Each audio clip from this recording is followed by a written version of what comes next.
सवाल उठाया है और जो वेणुगोपाल जी ने इसका जवाब दिया है विस्तार से कि प्लीनरी भारत जोड़ो यात्रा के बारे में हो रहा है। भारत जोड़ो यात्रा समाप्त हुआ, उसके बाद हाथ से हाथ जोड़ो अभियान की शुरुआत हुई सभी राज्यों में, और प्लीनरी का भी जो प्रसंग है, प्लीनरी का जो थीम है, वो भी हाथ से हाथ जोड़ो ही है। तो किसी ने सवाल उठाया, ये 85th प्लीनरी में क्या विशेषता है जो आप पहले 137 साल में नहीं लाए थे? विशेषता यही है कि ये भारत जोड़ो यात्रा के बारे में ये प्लीनरी का आयोजन किया गया है। भारत जोड़ो यात्रा में जो नई जोश आई है, जो परिवर्तन देखने को मिला है संगठन में, जो नई उमंग दिखाई दे रही है, और भारत जोड़ो यात्रा के माध्यम से कांग्रेस पार्टी ने जो ऐलान किया है, सभी पार्टियों को निमंत्रण दिया है कि भारत जोड़ो यात्रा में भाग लें, वो सब नई बातें हैं। और हम पहचानते हैं कि ऑपोजिशन की एकता ज़रूरी है। पर मैंने पहले भी कहा है, आपको कई बार कहा है कि विपक्ष की एकता के लिए भारत जोड़ो यात्रा नहीं निकाला गया था।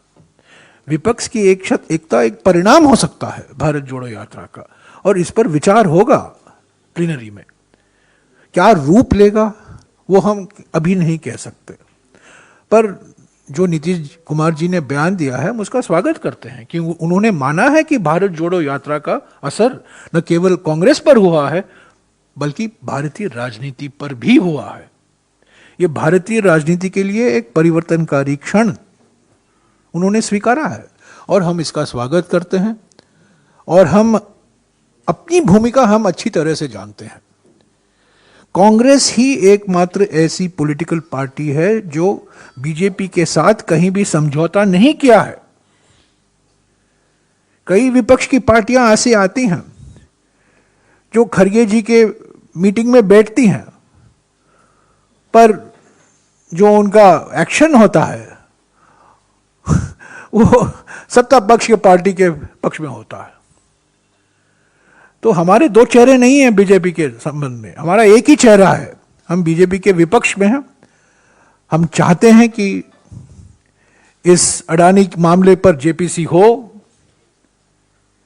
कई पार्टियां हमारे साथ रहीं और कहीं नहीं। जेपीसी की मांग उन्होंने स्वीकारा नहीं, उन्होंने कहा नहीं, हमें सुप्रीम कोर्ट की इंक्वायरी चाहिए। वो भी एक राजनीतिक कदम था ताकि प्रधानमंत्री इससे बच जाए। तो हमें किसी को सर्टिफिकेट देने की ज़रूरत नहीं है कि हमें नेतृत्व करना है, क्योंकि कोई भी विपक्ष की एकता कांग्रेस के बिना असफल होगा। तो हम जानते हैं, नीतीश जी का बयान का हम स्वागत करते हैं, और जैसा कि वेणुगोपाल जी ने कहा, इस पर प्लीनरी में बातचीत होगी।